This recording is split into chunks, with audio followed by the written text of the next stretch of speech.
Five Nights at Freddy's is now 10 years old. Feel old yet? A game made by one 36-year-old dude in Texas while taking care of a family and a job that reshaped the indie scene forever, for better and for worse. A game that spawned so many sequels, 4 games within a year, books, merchandise, a movie with a sequel in production, all from a silly little point and click. How did we get here? To celebrate 10 years, let's look back on the whole series, from the first game to Ultimate Custom Night. I might talk about the rest of the series later, but Ultimate Custom Night just feels like a fitting end, as it was the last game before Scott got help from Steel Wool, and it's the last game where we were actually able to figure out what the hell the story is. With that all said and done, let's go back to the beginning. Actually, before the beginning. Five Nights at Freddy's released on August 8th, 2014, but the game's creator, Scott Cawthon, had been making games for 2 decades before this. In 1994, he released Doofus, his magnum opus, the game he will be remembered for. The game stars the titular dinosaur on a point-and-click shooter to defeat the evil Grok from destroying the planet due to Doofus's resistance movement. I can't believe Elon Musk named his Twitter AI after the villain from Doofus. Scott released many games over the next 20 years, featuring such classics as the Legacy of Flan series, The Misadventures of Siegfried the Dark Elf on a Tuesday Night, which sounds like a banger anime name, a Metroid fan game called Metroid Ripped Worlds, The Pilgrim's Progress, a couple of slot games, and Fart Hotel. Finally, a quality video game. Some of his most significant ones, however, were The Desolate Hope and Chipper & Sons Lumber Co. The Desolate Hope was a sequel to The Desolate Room, a previous game of his. It's about this coffee machine going out on a quest to take down a virus that has invaded its home planet, harming all the machines that inhabit it by forcing them to use more CPU for antivirus. The game was generally reviewed positively, but it didn't see massive success. Chipper & Sons, on the other hand, was not received well. Originally released for mobile devices, the game features Tyke, who needs to help his father Chipper run his lumber business. The game features you cutting down trees, planting and watering new trees, and building things. The game wasn't that good, but one piece of criticism stuck out, and that was the character design. That isn't a beaver, that's a creepy robot! Now, if there's one thing about Scott when it comes to game development, whenever his game receives a large amount of criticism for something, his next game will be all about solving that problem. You would expect this to mean that he got better at modeling beavers or something, but no, he doubled down. If people thought characters were spooky animatronics, well then just make a game about spooky animatronics. With that, he developed Five Nights at Freddy's over the course of 6 months and released it on August 8th, 2014. The game saw immediate success due to big Let's Play YouTubers playing the game on YouTube, and from here on out, the series was an unstoppable force that kept building with more games, books, movies, and it has no sign of stopping anytime soon. Let's look back on that first game and figure out what made it click for so many. When you boot up the game warns that Jump Scare Simulator has jump scares. Ain't that crazy? I do have to say, I quite like the title screen here. Sure, it's pretty simple, but it's got everything you need. Static and Big Bear. Pressing New Game brings you to a help wanted ad for a place called Freddy Fazbear's Pizza. $120 a week to sit on your ass in a room? I'd do that for free, sign me up! Oh, and it's DGen hours? Oh hell yeah, finally a career for me! What could possibly go wrong? Immediately, the game spooks you with the only thing scarier than bear robots. A phone call. The guy on the phone, named Phone Guy, how creative, talks about how he used to work here as a previous guard. He goes through the corporate speech, we're a place of fun, we're not responsible if our robots kill you, if you die, we'll hide your body, all that. He also says that the animatronics get a bit quirky at night, and one search later and yep, they do get quirky it seems. According to the Phone Guy, if the robots see you, they'll see you as a naked endoskeleton for some fucking reason and will proceed to shove you into a fursuit. These fursuits are also filled with shit that will fucking kill you as well, because I don't think Fazbear Entertainment read the law that said murder bad. He goes over how they move to prevent their servos from locking up, but they can't during the day because of the bite of 87 where someone lost their frontal lobe. Anyway, he leaves and now we get to truly see the gameplay this game has. Most horror games are glorified walking simulators, but this one is different because you can't move. You only have your mouse, which most importantly lets you click Freddy's nose to play a honk, but it also allows you to look around and press buttons to see outside your door for threats and also close those doors if needed. You can also pull up cameras and click on them to view different parts of the restaurant, such as the stage, halls, dining room, employees only closets, spare parts rooms, and a kitchen. Never mind. The main stage shows the three goobers, Freddy, Bonnie, and Chica, all inactive. At around 2 AM, however, they start moving. Bonnie and Chica just kind of move around the place, Bonnie sticking to the left and Chica to the right. Now you might be wondering why you don't just close the doors and, I don't know, sleep or something. Well, you have to look at the bottom left. There's a power meter that you have to worry about, and literally everything takes power, including lights, cameras, doors, and this fucking fan. If that power runs out, the whole building loses power. Freddy appears in the left hall, staring at you as he plays a music box rendition of the Toreador March before everything goes dark. If 6 AM doesn't hit, well, I guess you're a furry now. The night isn't that difficult. The first night is never usually that bad in any of the games, so I played through and boom, we won. As the nights progress, the gameplay loop stays basically the same, but it gets harder. The game does throw new challengers into the ring, however, with Foxy and Freddy. Foxy's behind the curtain in Pirate's Cove, and if you don't look at the cameras enough, he will slowly start to leave. If he leaves, he will run down the left hall and kill you if you don't close the door. Freddy only becomes active on later nights, and when he moves, you will hear him laugh. When he's in a room, he'll only be a glowing pair of dots in the distance, ominously watching you. If he reaches your door, you won't be able to see him, and he can just kill you if not stopped. He's pretty bullshit to deal with, but hey, you always have Phone Guy along with you. Nights 2 and 3 are pretty much just gameplay tips, but Night 4 is interesting because he just dies. Yeah, he's apparently been having a bad time. Everyone is ganging up on him, and the furry community gained another member. Night 5 is odd though, as you still get a phone call. It's a reverse passage from Autobiography of a Yogi, which is a peculiar choice. Anyway, finishing all the nights gives you a paycheck to Mike Schmidt and you beat the game. The end. Except it's not. Beating Night 5 unlocks a 6th night, which is just the same shit except more difficult, and that gives you a new paycheck, touting you as Employee of the Month. This now unlocks the Custom Night, where you can customize the difficulty of all the animatronics on a scale from 0 to 20. Putting 1987 into this has this happen. Yeah, we'll touch this later. This also gives the hardest challenge in the game, 20-20-20-20 mode. This makes the robots move at incredible speeds, approaching your room within seconds, and was considered an incredible challenge of endurance and precision that takes hours to beat. It's not that difficult anymore, and you can easily beat it in a few tries, but it's still cool. Beating the Custom Night reveals that you just got fired for being a stinky boy. Oh yeah, and tampering with animatronics. Makes sense, you were customizing their aggressiveness. Going from Employee of the Month to being fired in 24 hours must suck though. Overall, very simple game here, nothing too special, but this game blew up in popularity through both YouTubers playing the game and theorizing as to the hidden lore. The lore isn't a can of worms, it's an entire source shelf of them, but I'll try my best to simplify it. Based on newspaper articles you can rarely see on the walls, 5 kids went missing in the restaurant. Someone was identified and arrested, but the charges didn't stick due to a lack of bodies. The animatronics, however, started to stink and they had blood on them, presumably from the bodies of the children being stuffed in them. After a while, Freddy's eventually closed, leaving the robots with the dead kids inside to rot. This then leads to Phone Guy then you as a security guard.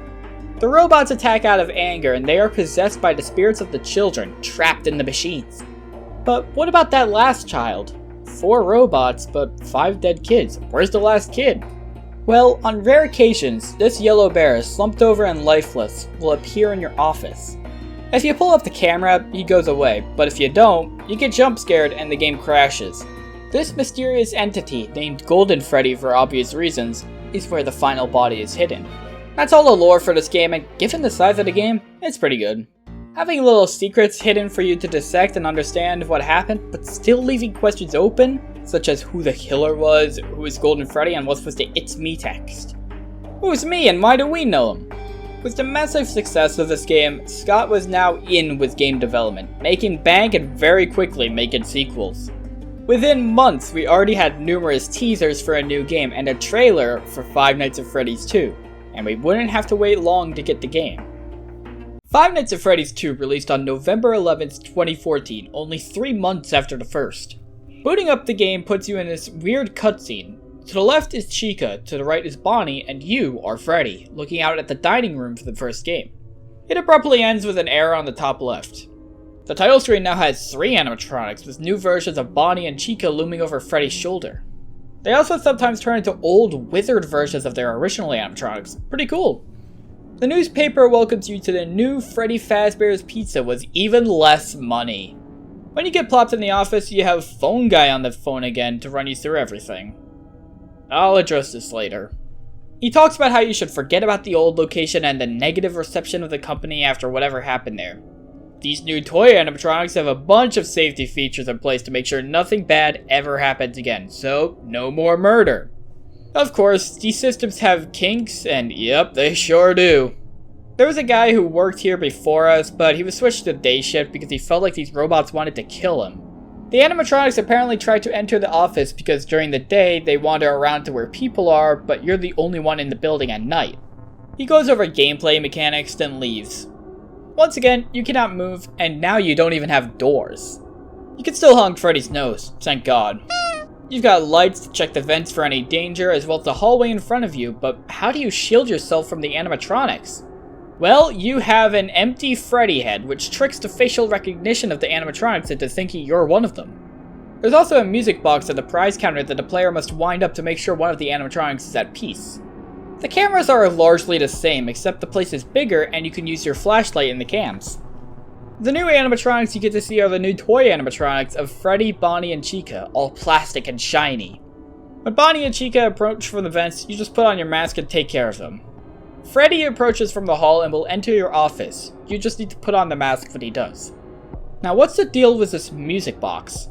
Well, if you don't wind it up, a new animatronic called the Puppet attacks. There's no other defense for it. It will kill you. The first night is never usually that bad in any of the games, so I play through and boom, we won. Later nights throw in more animatronics like Mangle, a mess of parts for kids to take apart and put back together. Damn, those kids are strong. Who will come through the vents and attack. Balloon Boy, who will come through the vents and disable your flashlight, leaving you helpless against Foxy, and all the original animatronics, now withered and decayed, also attack. Freddy, Bonnie, and Chica all attack like their toy versions, except they also enter like Toy Freddy did, but Foxy needs to be constantly flashed with the flashlight to get him to go away. More variations of the same cutscene from the start can also be played, one of which has Golden Freddy staring at you, and another with the puppet? The puppet was never in FNaF 1, so this is confusing. They also end with the It's Me in the corner. Phone Guy expands more on game mechanics as the night progresses, talking about his love for Foxy and dislike of the puppet, denies any wrongdoing by the company, and claims everything here is just rumors, and details an investigation going on at the restaurant, while also noting that the animatronics are being real weird. On night 5, he details that you'll be moved to day shift as the previous guard left after the place went on lockdown. He then also just mentions contacting the owner of the original restaurant called Fredbear's Family Diner, however he doesn't explain why and doesn't even feel like they could get in contact with him. As you'd expect, finishing night 5 gives you your paycheck addressed to Jeremy Fitzgerald, dated in 1987. There's also a night 6 which has 2 things of note.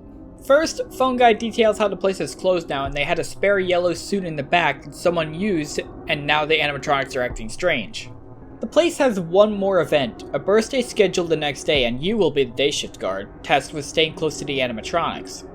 He also mentioned that he will probably take the night shift position when the place reopens. The other thing of note is a new animatronic, Golden Freddy.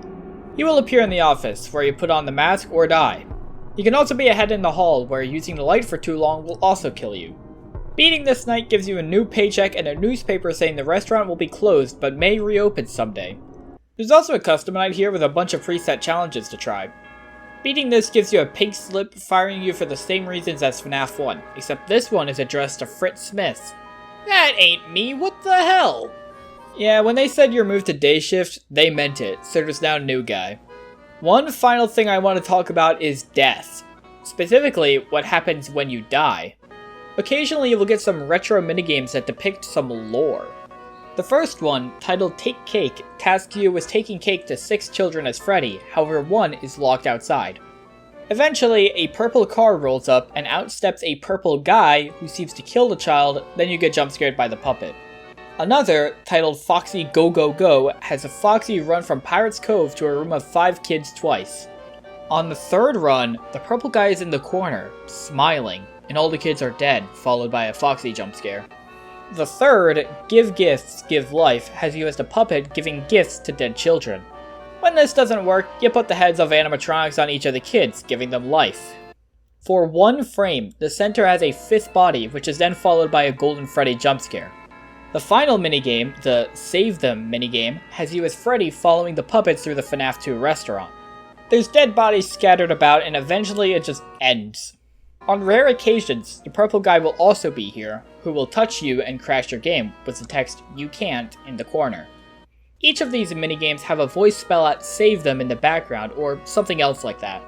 This brings us to the lore of this game. There was a restaurant called Fredbear's Family Diner, which closed down.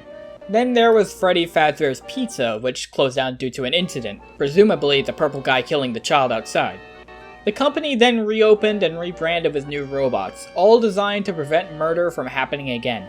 Then the purple guy took a yellow suit, presumably Golden Freddy, and killed again. This time, 5 victims were killed. These bodies were hidden in the suits by the puppet, and an investigation was launched. On the final day, Jeremy Fitzgerald, who was just moved to the day shift security guard, had his frontal lobe bitten out, causing the bite of 87. The place opened up years later again, presumably in 1993, where it closed due to a lack of business, and this is where Mike Schmidt came along and then was fired. The story gets more complex, specifically with the game being a prequel and quadrupling the restaurant location count. I won't go into a lot of detail because honestly, just watch MadPad's old videos, but that's the gist of it. Overall, this game is better than the original. The story has more development, the gameplay is a lot more interactive, and is also more challenging. The game still suffers from being repetitive. Once you figure out the gameplay loop, it's just doing that over and over until you win. It can also be a bit bullshit with the difficulty. I like that it's more difficult, but a lot of deaths for me were pretty unfair. It's still easily the better game in my opinion. Unfortunately, I cannot say the same for the next game, Five Nights at Freddy's 3. Five Nights at Freddy's 3 was probably the peak of the series' hype.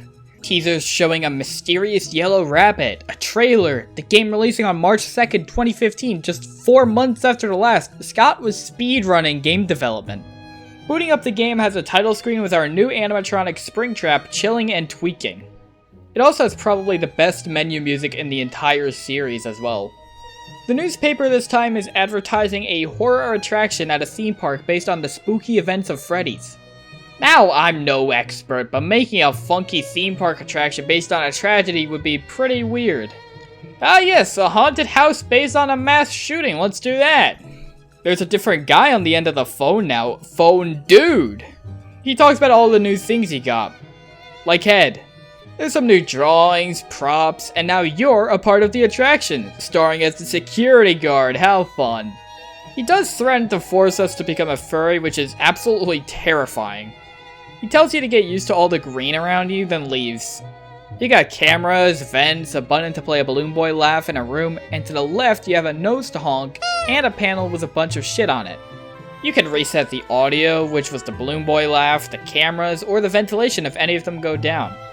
The first night is never usually that bad in any of the games, so I played through and boom, we won. Wait, that was too easy. Yeah, night 1 has literally no threats. The biggest risk is choking on whatever snack you're eating. After the night ends, you get a retro minigame where you play as Freddy following Shadow Freddy, a secret character from FNaF 2 who had no purpose other than crashing your game because fuck you. The place you're in also has the same layout as the FNaF 1 location as well. Following him eventually gives you an error, and attempting to leave makes Purple Guy come out from the room and dismantle you, ending the minigame. Night 2 starts with Phone Dude talking about some old ass tapes he found and also sharing they found a furry and just chucked them in with you. He plays the old ass tapes and, oh hey, it's our old pal Phone Guy. These tapes weren't made for security guards, but instead for employees who used the suits. He goes over that there are 2 suits that can work as both animatronics and costumes, and you need to switch between the 2. In suit mode, you have to be careful or else animatronic parts may cause boo-boos. Night 2 is where shit gets serious, as we now have a bozo named Springtrap to deal with. He will wander the building making his way to you, and you play the Balloon Boy sounds to lure him away. If he enters a vent, you will have to close the vent before he can get through. Keep in mind that the systems can now fail, and you also have to worry about schizophrenia. That's right, hallucinations are now a threat too. They won't kill you, but they will make your systems fail, allowing Springtrap to make his way to you faster. When Springtrap does make his way to you... well, that was disappointing. Beating the night puts you in control of Bonnie, and the same thing happens. The nights go on and get more difficult, and Phone Guy talks more about the suits. The suits are dangerous, but if needed, there is a safe room for employees only. On night 4, however, he announces the suits being retired due to an unfortunate incident at a sister location. No, not that one. Probably. Night 5 also notes that the Spring Bonnie suit has been moved, which means someone has clearly used it. The post-night minigames follow the same formula as before, except Night 5. Night 5 has you as a crying ghost child who can actually access the room the animatronics can't, and would you look at that, it's Purple Guy, terrified like a baby. You chase him down and he puts on the Spring Bonnie suit, only for it to malfunction and the spring locks clamp down on him, killing him. What a good ending, I'm sure the game will say as much. What? Yeah, so this is the bad ending because you played like a sane person instead of clicking random shit. So, how do you get the good ending? Well, starting a new game and going down the left hall in the post-night minigame shows on the side BB double click and a series of 4 buttons. This indicates that you should double click the Balloon Boy poster where you jump through a wall, pass some weird balloon boys, and touch a balloon at the end. Then, of course, you press buttons on an arcade cabinet to get Mangle's Quest, where you jump through a wall again, pass a puppet silhouette, and get a cake, and then you go back to Balloon Boy and give this cake to a crying child. Of course! Now there's some cupcakes, which you click on the cameras to play Chica's Party to collect a cupcake and give it to a child. Now your hint is a series of numbers. What could that mean? Of course, you punch it into a wall like a phone pad and navigate the maze-like stage 01 to get to the kid. Now we have Shadow Bonnie, who is on your desk, and you just glitch through a wall again to give cake.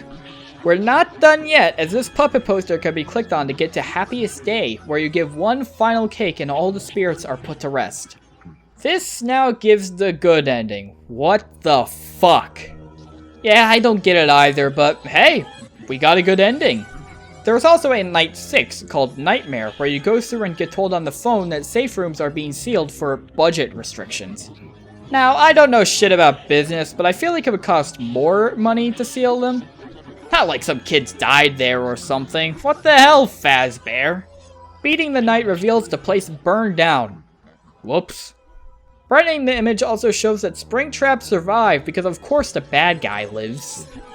The newspaper also contains some behind-the-scenes information from Scott in the blurred text, which is cool to see. There's also an extras menu where you can see the animatronics, jump scares, play minigames, and cheat.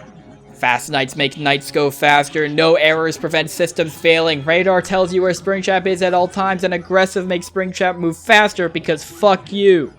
Beating Night 6 with only aggressive on also gives you another star. You guys ready for a controversial opinion? I like this game. The lore comes to a great conclusion with Purple Guy dying and the spirits being put to rest in the good ending. I also really like Springtrap's design. The gameplay is probably the least repetitive in the entire series so far, as Springtrap is more random in its movement, and I'm a big fan of the color green. A lot of people criticize the gameplay and the horror, but I disagree. Springtrap being more erratic with movement, meaning you need to constantly adjust what you're doing, is way more interesting than the repeated motions of cams, doors, mask, whatever from the first two. People also say this game isn't as scary. Well, yeah, a little, but most of that is blamed on the jump scare not being good. Yeah, Springtrap's jump scare is pretty lame, but newsflash, jump scares aren't fun, so who cares if the jump scare animation sucks? Anyway, let's discuss lore.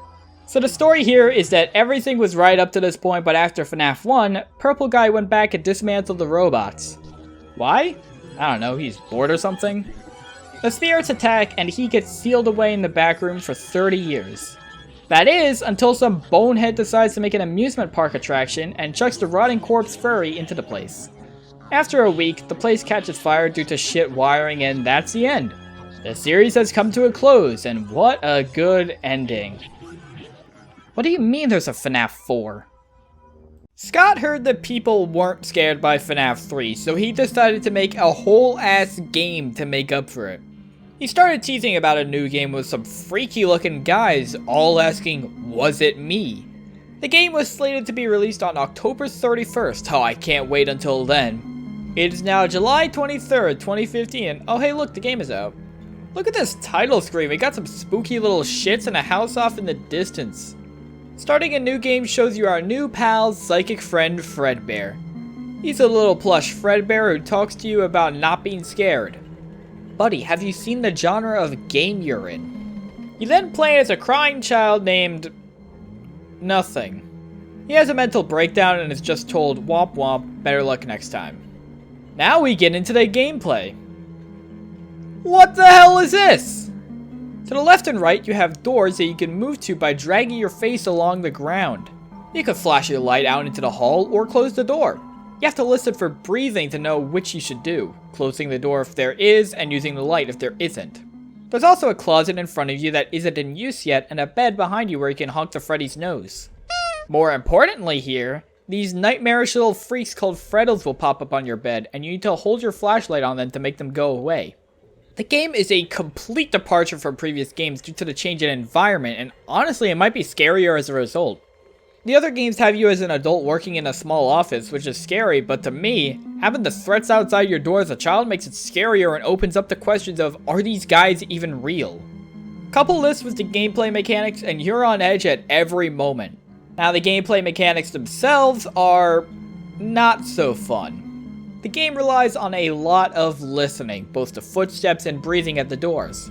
The problems arise when you hear just how quiet these are.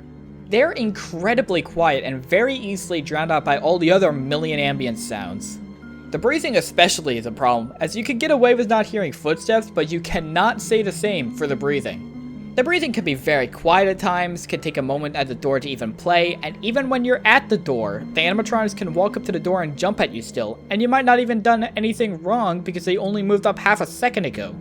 All of this, coupled with the jump scare being the loudest sound ever produced by mankind, yeah, it's just annoying from the start. It makes the game more stressful, sure, and it definitely heightens the scares, but that doesn't make it fun. It makes the game not enjoyable for me because of how much I have to turn the volume up. Maybe I am just a baby, who knows, but this game has some serious issues with audio balancing. Anyway, beating the night brings you to another minigame, where now you can explore the house a little with this Fredbear plush following you before you get jumped by your brother and womp womp tomorrow's another day. Also in between nights is this Fun with Plush Trap minigame, where you have a limited amount of time to listen for footsteps and stop Plush Trap as he lands on the X in front of you. Succeeding will result in you skipping 2 hours of the next night. I got him on the X, but the game decided that fuck you, this doesn't count, so I just waited out the timer. Nights 2, 3, and 4 all work the same, except they introduce Foxy. You will approach from the halls and try to enter the closet. If he enters the closet, you have to shut it on him for long enough for him to turn into a plush. The post-night cutscenes expand the story of Little Timmy Cries a Lot, with Night 2 having you stuck in a Freddy Fazbear's / Fredbear's. Who knows? You see Purple Guy, get spooked by a furry, and cry. Night 3 you leave Freddy's, go home, and your older brother spooks you. Night 4 you're locked in a closet. We make fun of this kid for being a baby, but honestly if I had that face staring me down, 8-year-old me would be scared too. Night 5 is completely different however, as you don't have the squad, you just have Freak Show Fredbear over here. He fills in the role of everyone, switching sides to go down both halls, where you need to close the door if you see him or else dead. You can also laugh and go either on the bed or the closet and you just shine your light and close the door if he's there. He can also fake laugh, allowing him to trick you into thinking he's right behind you when he's still in the halls. Why would they do this? Remember how I bitched about game mechanics a bit before? Yeah, Fredbear managed to solve my problems. For one, his audio cues for laughs and footsteps are way louder than the other members of the band, so it's way easier to listen for what you actually need. He also doesn't do the breathing at the door, so no bullshit there, just close the door if you see him. It also probably helps that dying to him has the lights flicker out, allowing me more time to brace for impact, so I'm a big fan of that. Honestly, if the rest of the fuckers worked like how Fredbear does, then honestly I'd like this game a fuck ton more. This is, dare I say, fun. The post-night cutscene is even more interesting. You have the big boys bullying the little boy for being a whiny little shit, so they bring him up close to the animatronics. Maybe a bit too close. I think you know where this is going. On 3, 1, 2.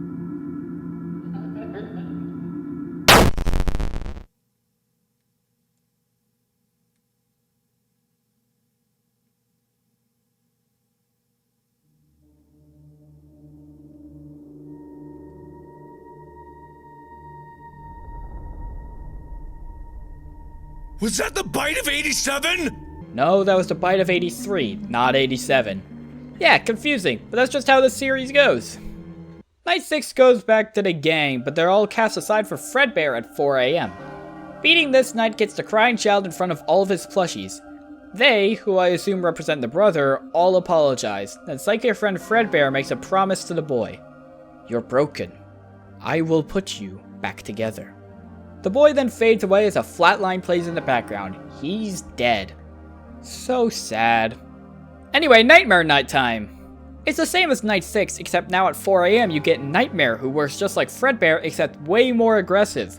Beating this knight gives you a locked box with the text, "Some things are best left forgotten forever."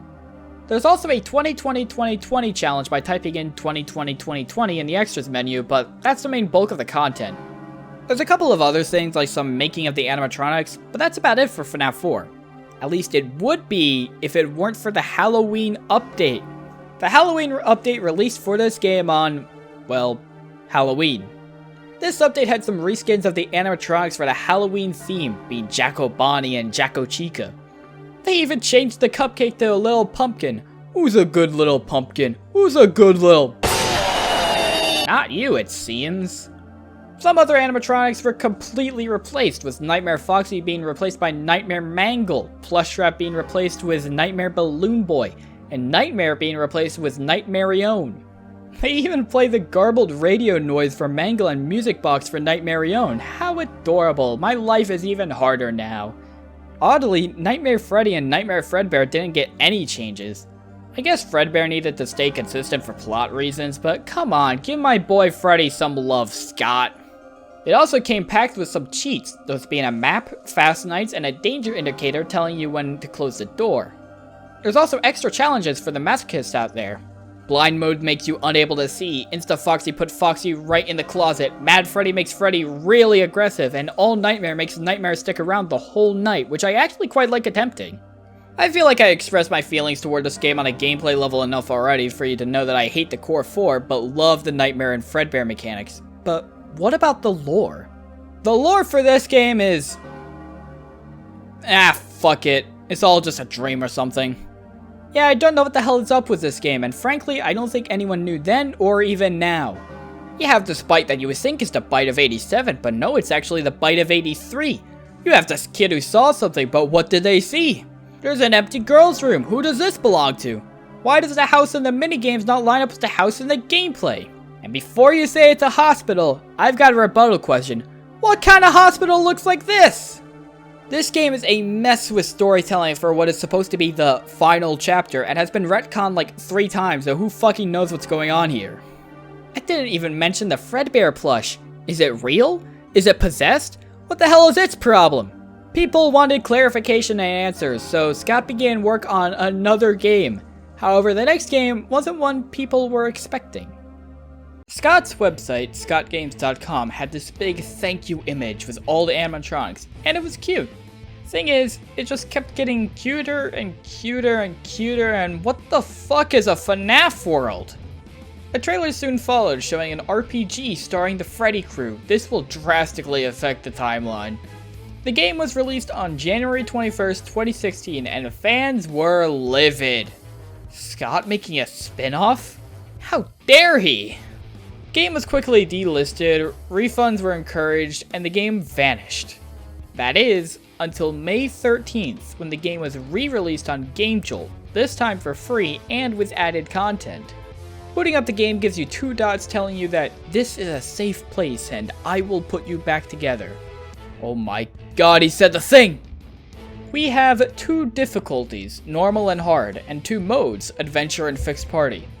Adventure allows you to unlock characters as you progress, while fixed party prevents you from changing your team. Starting the game has Fredbear tell you that things have gone bad and that there have been monsters roaming around. Here we can see the overworld that you explore in and the NPCs. DD has a fishing minigame that is straight up impossible with bad RNG, that's fun. Mendo has endo upgrades that are basically useless and also pricey, and Lolbit has bites, which are little guys you could buy and equip 4 of at a time to help in battle. The battles themselves are interesting to say the least. They aren't turn-based, but they are also not real-time, so you have to wait for a character's actions to pop up and then use them. The enemies periodically attack and they can do massive damage. You can also swap over to a secondary team if you want, though experience is shared between both. Going down the path, Fredbear says there are glitched objects which can be used to traverse, and something must have happened on the flip side to cause this. The gameplay follows like this throughout the whole game, with you fighting bosses and enemies and making your way through multiple areas until you reach the Pinwheel Funhouse. Along the way, you can randomly get a new challenger after a battle, and beating these challengers unlock them for you to use on your team. As you progress in the game, the better the characters you can find. You can also find chips in the overworld, which are equipable upgrades that give buffs to stats, extra damage sources, extra lives, among others.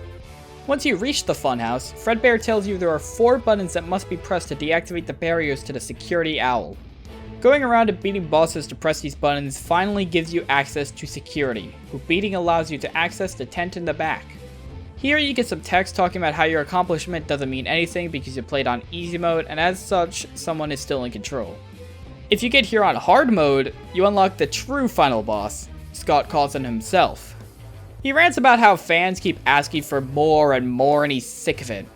He then fights you and beating him beats the game. That's 2 endings down, but there's 7 endings to this game, what the fuck? By going 3 glitches down in the glitches, you end up at a lake with Old Man Consequences, who tells you you're trapped forever. You can also drown in the lake, which takes you to this. Whatever this is. Unlocking Fredbear as a character, then putting him at the front of the party when talking to Fredbear results in the universe ending, which is funny. Using the key to unlock a secret passage takes you to the Chipper's Revenge boss, a clear nod to Chipper & Sons. Beating him has him rant about how his game failed because people wanted scares. The next 2 endings, however, are the most interesting. By waiting at the end of Fredbear's dialogue, you get hidden dialogue from a glitched Fredbear who tells you to ignore everything. You need to leave breadcrumbs for him and ignore the story being laid out by the Puppet Master, presumably Scott. Each one will tell you to find a clock which is spawned in the overworld. These clocks give you very quick tasks to do, all of which very clearly relate to the FNaF 3 good ending, as if you're setting things up for that to happen in the real world. This unlocks a portal which presents you with the glowing dots again, telling you to rest. They give you more lines from the FNaF 4 ending as well, so who knows who's speaking. Remember when I said that this game was re-released with added content? Well, you can enter this house and find a guy at a desk who says, "Hey yo, get out of my house!" Leaving brings you to Fredbear, who cuts the facade, talks about how the game fucking sucks, and reveals there's a new monster that can only be beaten with a new set of broken characters, all of whom are accessible in the Halloween update. This update released in May. Here you can find a bunch of characters like Purple Guy, Scott, Chipper, and the fucking coffee machine from The Desolate Hope. To unlock these characters, you have to play minigames. There's Foxy.exe, a clear spoof on creepypasta games, which has more gameplay than any of those because sometimes you have to do something other than just hold right. This unlocks Nightmarion. There's also Foxy Fighters, a shooter that seems to parody Star Fox, even telling you to do a barrel roll. At the end, you fight Soul Dozer from The Desolate Hope. What the hell am I even playing anymore? You unlock Jacko Chica or Nightmare Balloon Boy depending on how well you do. There's FNaF 57 Freddy in Space, a Metroidvania where you have Scott making fun of the fact that a new FNaF game releases every time he coughs, as well as making some banger spin-offs like Cupcakes Take Manhattan. You get Coffee for beating it with no weapon upgrades, Jacko Bonnie for some upgrades, and Purple Guy for all upgrades. The final one is the most infamous, Chica's Magic Rainbow. It's a troll game filled with bullshit traps that you can't anticipate, along with a rainbow who progressively gets more and more annoyed with your bullshit. Beating it gives you Scott, while beating it under 3 minutes gives you Chipper. Using these characters, you can reach the end of Geist Lair and fight Purple Guy. Wait, what? Forget Purple Geist, the fucking rainbow decides to attack, and this fight can be a tough one thanks to RNG. You have 3 minutes to beat it or else you just lose. It has a fuck ton of HP, meaning you need to rely on the 1 in 10 slasher hits to kill it. It also attacks by sending mini rainbows after you that will insta-kill once they reach you, so they need to be pushed off. Oh yeah, the air is toxic and will drain your HP, requiring you to use Bubble Breath to stay alive. If you don't win in 3 minutes, well, dead. Beating the fight brings you back to Desk Guy, who says he made something horrible named Baby. Baby appears then fucking kills the guy, the end.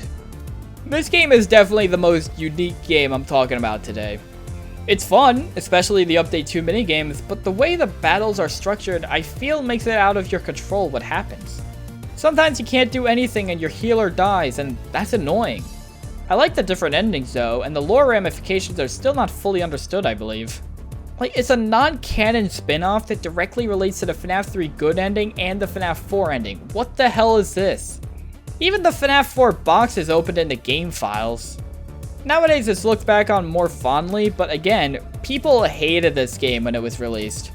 A year after its release, an Android port was made with some very interesting dialogue to say the least. Oogie boogie boogie, it's scary 8-bit Fredbear again. When someone visits my house and I want them to go away, I just answer the door like this. I'm like, boo! And they're like, whoa! And I'm like, yeah! It even told us who did the Bite of 87, Bounce Pot. It was delisted after a day or so, oh well. I really like this game overall, but the ending is so spooky. Who is Baby? Well, that question was answered in the very next game.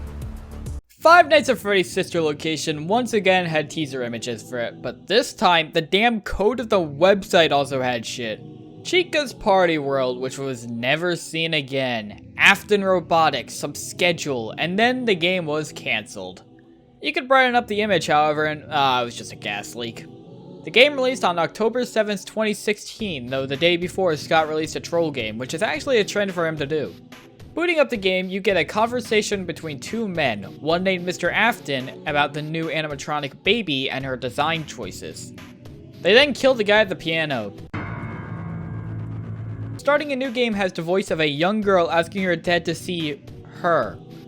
You get one of these before each night. In the elevator, you get introduced to Hand Unit, your guide throughout the game. He autocorrects your name to Eggs Benedict, gives some lore, then instructs you to shock both Ballora and Funtime Foxy. Well, that seems like a good idea. Surely I won't anger them. You do the same to Baby in the next room, but you can't see her. Womp womp. You leave and watch TV instead, the show being some romantic drama between a vampire and a woman with her child.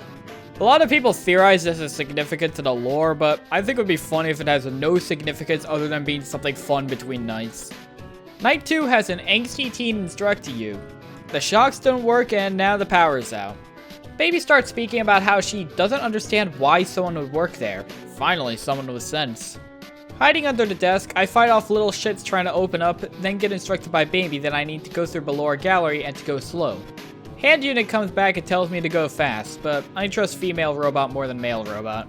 Now, the breaker room is stressful as hell. You have Funtime Freddy slowly approaching you, and you have to reboot a bunch of systems. You have to do it in increments. The longer you look away from the panel, the more your progress decreases. The danger meter seems wrong sometimes, and it keeps saying you're in massive danger in the panel. It's so stressful to keep Freddy at bay. Night 3 has some nice casual bongos, then I'm instructed to go through Funtime Auditorium, but instead I visit Baby. She talks about her hobby of making ice cream, counting children, then eating them. Oh, we have so much in common. Funtime Auditorium is simple. Flash, walk. Flash, walk. Repeat. Parts and service fucking sucks. You have to click some barely noticeable buttons on Freddy's face, then take the disc out of him, then click the button on the Bonnie puppet. The Bonnie puppet is bullshit, as you have to not be looking at where it will pop up, then get close, but not too close, then quickly press the button. I died twice because he just wouldn't show up, and it turns out it's because apparently this isn't good enough to make him crawl up. How nice. You run back and, well, shit, I lost. Psych, you are forced to get spooked. You get put in a spring-lock suit by Baby, who apparently thinks doing this is a better way to save you than just putting you somewhere safe. Ballora gets scooped, or has her insides pulled out, and now you just gotta not die. You wind up the spring locks while mini-arenas come inside of you. They also climb up the suit for some reason, which you have to wiggle off, but wiggling causes the spring locks to loosen. This night was originally really hard. So hard that Scott put out a patch to make it easier, so it's not that bad now.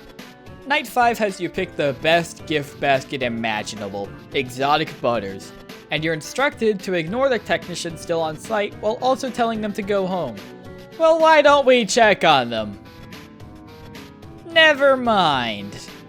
Circus Baby fucking broke and now we can see her for the first time. Hand unit cuts out and Baby tells us she's pretending to be broken, and we need to retrieve the good in her and destroy the rest. You need to enter a code in this keypad, and I fucking hate this. The keypad is so small, you have to be so precise with your inputs, and you have to be fast. If you bungle it, this thing kills you. Getting the keycard and sending Baby to die, you now have to navigate through Funtime Auditorium, following Baby's instructions to avoid Ballora, who is supposedly here. You reach the end and uh-oh, looks like you're right in front of the scooper. Baby, who is actually this freak named Endard, now tells you that they're gonna use your skin to escape. The scooper comes down and scoops your insides out. Womp womp. And that's the end. What the fuck? Surely there's a better ending. Well, when you die or in the extras menu, you can get this minigame with the dumbest controls. Shift to jump and slash to shoot? What the fuck is this? In it, you play as Baby, shooting kids with cupcakes, and if you feed them all, you get an ice cream. Taking that back to the start allows you to feed a little girl and... well, she's dead. Doing this and running the opposite way Ennard instructs you to on night 5 brings you to the private room. In here, you can find Psychic Friend Fredbear, type 1983 to see the FNaF 4 house, and fend off Ennard. This night is incredibly difficult as you have to survive until 6 AM in traditional FNaF style, but Ennard gets faster as the night goes on, can move silently or with sound, and your power drains incredibly fast. Throughout the night, Ennard keeps talking about how you didn't trust them and what went wrong. But near the end, the talking changes to a young girl, the same who speaks at the start of each night and presumably the one who died in the minigame. You're even asked, "Isn't this why you came here? To be with her again?" Clearly indicating a connection between the player character and this girl. Beating this night allows you to go home, watch TV, and Ennard follows you home so you're dead anyway. Well, shit. So that's Sister Location. Almost. This was all that came with the game, but later on, Scott added a custom night as an update. Obviously, the main nights don't lend well to a custom night, so it's basically an entirely new game in the private room. You've got all the fuckers from the base game, some new guys, and they all have unique mechanics. Some drain oxygen or power, some will come through the halls or vents. Yendo here just kinda shows up. Foxy is, well, Foxy, and you have a bunch of preset challenges to take on along with different difficulties. Beating each challenge on very hard gives you a new cutscene showing this guy walking down the street. As the cutscenes go on, his skin decays more and more until he turns purple. He pukes out Ennard and just comes back to life because plot armor. The final cutscene for clearing the Golden Freddy mode has a man introduce himself as Michael, talk about how he fixed her, how he should be dead, and vow to go find his father as Springtrap shows up. Overall, this game is a clear step forward for the series. The formula of the same gameplay each night was fine for a bit, but needed a shakeup for series longevity, and this game delivered. Not only that, but it dramatically expanded the lore in controversial ways, but personally, I'm a big fan of the expansion of just guy kills kids lol, to explain more motivation, show more insanity, and give names and a family for the story. Not only that, but having a big custom night, which is about as much content as some of the original games, as a free update, was great. The series, however, wasn't over, and the next game is gonna tie up all the loose ends and wrap up the story. But it sure as hell didn't look like it was. Freddy Fazbear's Pizzeria Simulator is a game where you make a pizza, which has no effect, then shooting kids with pizza to feed them. On level 3, you encounter this guy who tries to block your path, and beating this brings you to level 4 where... I think I broke it. That's unfortunate. Buggy game, shit game, let's move on. Oh, this is more like it. There's like a set where a man tells you that you're testing audio responses from vintage animatronics, and you run some tests before Baby cuts him off. Well, I sure hope we get something spooky now. What the fuck? I guess this isn't a spooky game, it's a Pizzeria Tycoon game. You get runs through some basic stuff, then you get a catalog to buy items and place them down.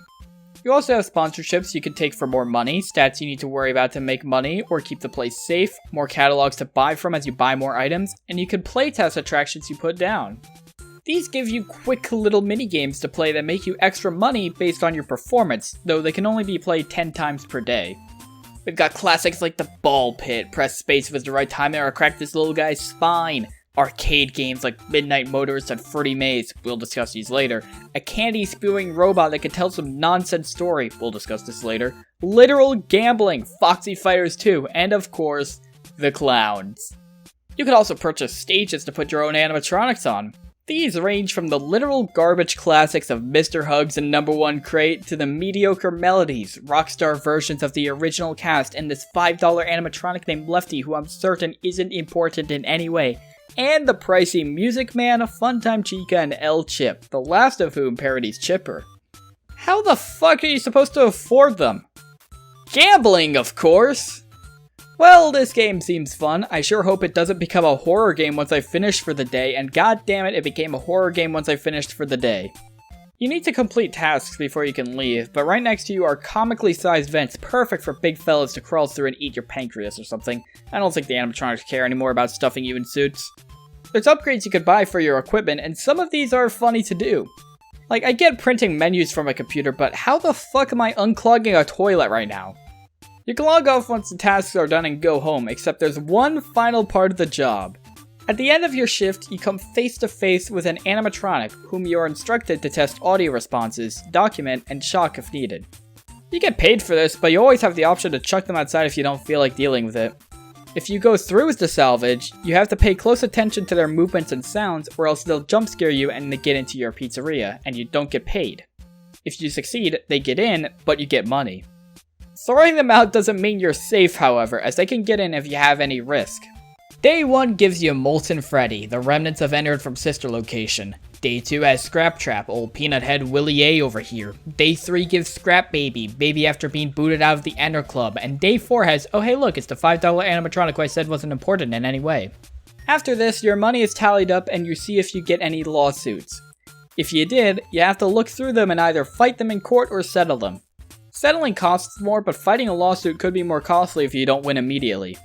Whether you do the salvage or not, they can get in your pizzeria, and if they do, they hide in the rooms and vents that lead to you while you do tasks.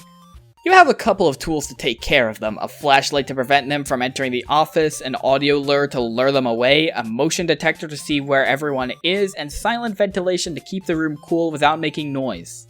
If you accept the sponsorships, you can also sometimes be interrupted by an ad that will stop you in your tracks for a few seconds and give animatronics plenty of time to kill you. Speaking of killing you, the jump scares in this game actually have two things of note about them. The first is that they suck. They have a few frames of animation, stop, then stare at you for a while. The other is that they have voice lines for when they kill you, which is neat. Hey, remember those arcade games and the robot I told you how to discuss later? Well, guess what time it is? First, Candy Cadet. He has a 3% chance of telling you one of 3 stories. The first is about a woman who needs to pick one key to unlock a door and save a child, but she has 5 keys she could pick, leading to different doors. She melts the keys together, none of the doors open, and 5 kids die. Another has a boy with 5 kittens, realizes his snake has been eating them, so he kills the snake and stitches the bodies of the kittens together to bury them. The final one has a man adopt 5 orphans because he's afraid that a burglar will break into the house of the orphans and kill one of them. But then the burglar breaks into his house and kills all the kids, so he stitches them together and buries them as one because he can only afford one coffin. That one ends with, "That night, there was a knock at the door." So it must be more special. Each one has to do with 5 things becoming one thing, and none of them makes sense. Some people connect them to the 5 kids from the missing children's incident, some connect them to the 4 animatronics in Ennard, but who the fuck knows? Scott probably doesn't even know. Midnight Motorist has a hole in the bottom of lap 4 that takes you to a new area with an orange guy. There's this place called Junior's where you can't enter for some reason, a suspicious mound in a secret room, and a house where you can find someone sitting at the TV. You try to get someone to open their door, go around back, and find they ran off to that place again, leaving behind a broken window, footsteps, and some big footsteps. To this day, no one knows what this means. Luckily, the next 2 important things aren't as confusing. Freddy Maze is a maze where you run around, collect fruit, and have power-ups to do it faster. The second time, things seem a little off with dead dogs and the girl not smiling, but whatever. The third time, and they're really dead, the girl is crying, Spring Bonnie is behind her, and you can't win. Spring Bonnie says the dog is dead and to follow him, and that's the end. I'm sure nothing bad happened to the girl, she'll be fine. The next one is the security puppet, which you need to catch any kids with a green wristband. The first 3 times, no one has a green wristband, but the 4th time, you're trapped inside the box as a kid is left outside with the green wristband. You break free and go outside only to find her dead in the alley, a retelling of the Take Cake game back in FNaF 2. Completing those final 3 games gives you the Lore Keeper certificate. Let's talk endings now, as there's 6 in this game. By beating the game without all the salvages, you get the bad ending, where the cassette man tells you that you're fired. By doing literally nothing, you get the mediocrity ending, where you're insulted for your laziness. By losing all your money in a lawsuit, you get the bankruptcy ending, which also deletes your save. The other endings don't do this. The blacklisted ending is given for having 50 risk at the end of Saturday, and no one seemed to know how you were supposed to get it for the longest time for some reason. The next 2 endings are the important ones. By purchasing the Egg Baby data archive, you can turn off and on your computer to have access to some blueprints about some things like the Scooper and Lefty, as Cassette Man talks about presumably William Afton and his crimes of killing kids and stuffing them in animatronics, and how he needs to put a stop to it. This has you labeled as insane for knowing, and you get sent to an insane asylum. The final ending is the true ending to the game. By having all the animatronics in your pizzeria on Saturday, Baby speaks to you about how there is a gift for them, before being interrupted by Cassette Man. I'll just let the ending play out. Connection terminated.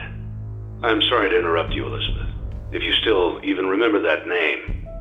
But I'm afraid you've been misinformed. You are not here to receive a gift, nor have you been called here by the individual you assume, although you have indeed been called.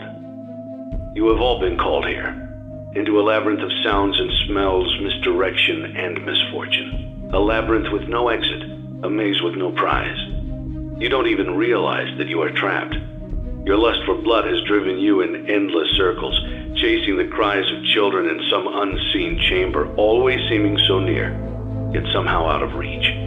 But you will never find them. None of you will. This is where your story ends.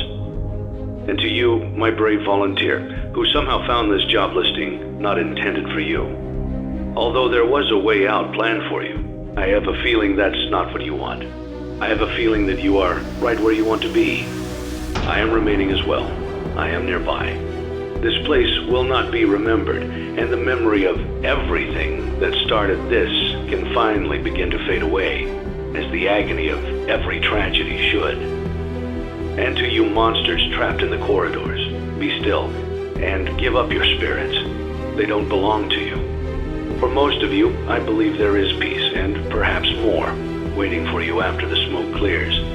Although for one of you, the darkest pit of hell has opened to swallow you whole, so don't keep the devil waiting, old friend. My daughter, if you can hear me, I knew you would return as well. It's in your nature to protect the innocent. I'm sorry that on that day, the day you were shut out and left to die, no one was there to lift you up into their arms the way you lifted others into yours. And then, what became of you? I should have known you wouldn't be content to disappear. Not my daughter. I couldn't save you then, so let me save you now. It's time to rest, for you, and for those you have carried in your arms. This ends, for all of us, in communication. It hits hard each and every time. After this, you get told that Fazbear Entertainment is no longer a corporate entity and the credits roll. If you got the Lore Keeper certificate, you also have an ending screen with the graves of all the missing children, with one name obscured and another off in the distance, presumably the puppet.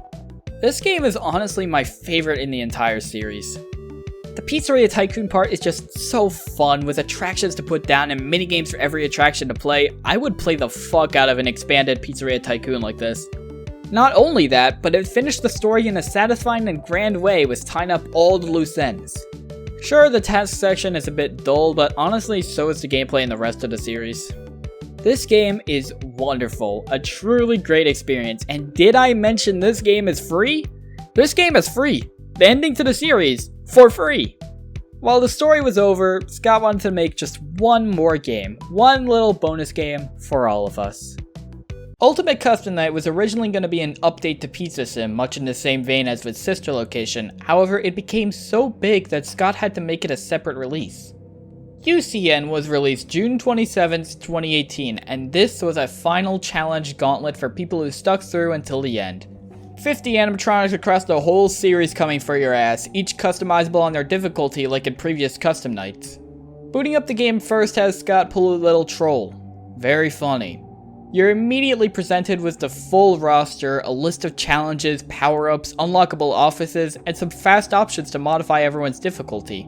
There's also a timer to see your best time on 50/20. Well, let's give it a shot. Oh, Jesus Christ. With 50 characters comes a lot of game mechanics, and of course that leads to this mess to memorize. I'll go over these in a second. I'm sure I'll be fine. 50/20, here I come. Well, that could have gone worse, I guess. Alright, game mechanics. You have doors you can control, those being to your left, right, the vent above, and the vent to your right. You also have different modes here to control things, being a power generator to preserve power, silent ventilation to prevent noise, power AC and heater to control temperature, and a global music box to calm down some animatronics. You also have a mask, a flashlight, and 3 sets of views to monitor. First is the cameras, where you can look around the place, see where people are, all that stuff. There's the vents, where some animatronics will try to attack and you just close off one of these vents to slow them down. Finally, there's the ducts, where the mediocre melodies try to crawl through, so you need to place an audio alert to deter them from entering your office. There's also Faz tokens you could collect in the cameras, and you can spend them at the prize counter for items. There's plushies, which are needed for some animatronics, and a death coin item, where you can eliminate one of a select pool of animatronics from the night without losing out on the points awarded for having them active. Now, this game doesn't want you just selecting the characters you're comfortable with dealing with and being free to win as much as you want. It has a deterrent in the form of Dee. Dee can randomly spawn in, sing a little song, then add a new problem to your night. She throws a new contender in the ring and you have no idea who it is, so you have to figure it out while also not dying to the schmucks already here, which can be kinda bullshit to deal with. If you die, you get some extra power-ups to boost your survival rate, being more power, a DD repel, starting at a lower temperature, and some extra Faz coins. Now I could sit here and describe the mechanics of all 50 animatronics, but I won't do that.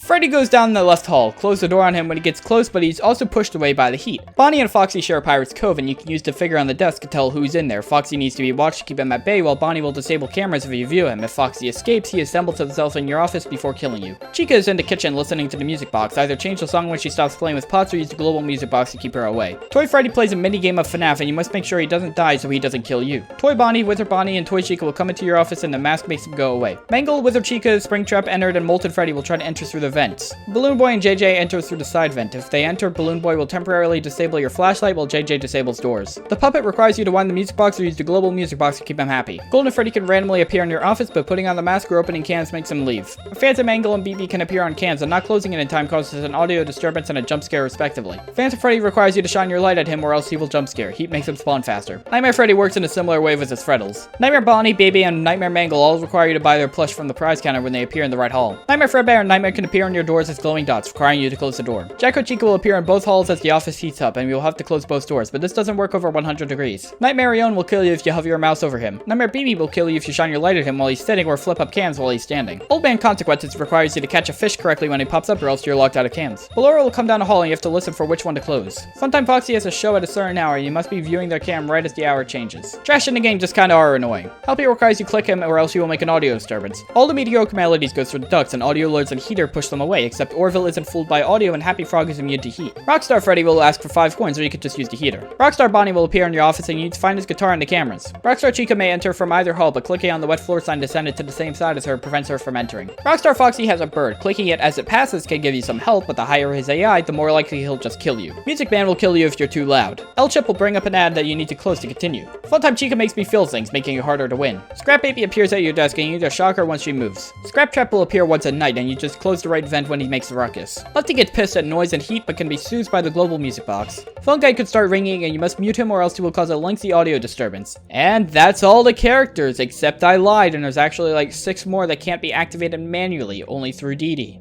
Shadow Bonnie causes the office to go dark. Plushart needs to be scared away from his chair. Nightmare Chica's jaws will slowly clamp down, but AC pushes her away. Bonnet walks across the office and you must boop her nose. Mini Remus temporarily block your vision, and Lolbit requires you to type LOL on your keyboard, else you can't use doors, cams, and have a lot of noise. As you gain more points, you unlock some cutscenes. These alternate between an anime where Freddy tries to thwart the evil Foxy and a high school romance between Toy Chica and her crush of the week. These both have lore relevance, but I don't fully understand them. The final cutscene, unlocked by beating 4920, features Golden Freddy twitching as he slowly fades away. A couple other secrets in this game are from Golden Freddy, Old Man Consequences, and Mr. Hippo. Deathcoining Golden Freddy when he is the only one active with one AI causes Fredbear to kill you. Putting just Old Man Consequences at 1 and doing the fishing takes you to the 4th glitch area of FNaF World. Here he tells you to rest your soul and you can drown in the lake to crash the game. Mr. Hippo is interesting because if he kills you, he just rambles for a few minutes about shit like how he fed bread to some ducks once at the park. In the FNaF games, you can reload by pressing F2, but here it was designed that even doing that doesn't let you escape the story. Overall, this game is probably my second favorite in the entire series. It's set out with one goal in mind, to be a hectic challenge for fans of the series to torture themselves with, and I'd say in that regard, it succeeded excellently. The vast customization in this game is a great way to add replayability, most of the animatronics are unique from the others, and it's overall just fun to play and challenge yourself. It's the least scary game in the series outside of FNaF World, but it doesn't have to be scary. It wasn't designed for that, it was designed to be a challenge, and that's okay. Plus, when you add the lore that this is William Afton suffering in hell at the hands of Golden Freddy's spirit, that's badass as hell! There's other games that were released after Ultimate Custom Night, but I feel like this game is the conclusion of the original era of the series, as future games are made by a full studio, take the series in a new direction, and are completely different in presentation, story, and playstyle. As such, this will be the last game I will cover today. Maybe in the future I'll come back and look at the VR games and Security Breach, but I feel like this is a fitting conclusion for now. Oh yeah, I haven't checked in with the lore these past few games. I wonder how that's going. What the fuck is going on anymore? Okay, so I stopped going over the lore after every game because after FNaF 4, it became a massive mess it's hard to follow and decipher. This is because the games pretty much never directly tell you anything. They leave little hints to clue you in as to what is going on, but you often have to take multiple pieces of evidence to piece together what anything means. Now I know it sounds like I'm being negative here, but honestly, I quite like it. It's very much a show don't tell story, as the games rarely directly say, here's the events that transpired, and instead you get an Easter egg or mini-game that shows an event and you connect the dots. Not only that, but there's few major retcons, at least at this point in the series. While later on the story gets very iffy, and I'll talk about that whenever I cover games past UCN, this section of the story has a clear start and end with a timeline that the community can agree makes sense. My favorite part of the FNaF story is honestly not the story itself, it's the community behind it. If the lore was written out directly for us in the games and there was no debate, it would be a fine story, but the frequent discussions and theorizing about these games and what we believe is the correct order of events or what this one detail means overall is what makes it special.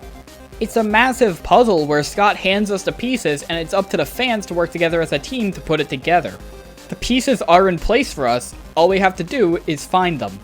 I love reading through Reddit threads of people discussing their ideas for the timeline, watching videos of different interpretations of events in the series, and even discussing it with some friends. It's a big collaborative mystery. Again, this story wouldn't be as special as it is to me and to so many others if it was a clear timeline. It adds to the mystique and horror as you don't fully know all the atrocities being committed. You have to kind of be like a detective on a murder case, which makes sense as there are a lot of murder cases in these games. The one thing about the lore I will discuss is not what we see in the games, but what we see outside of the games, specifically the books.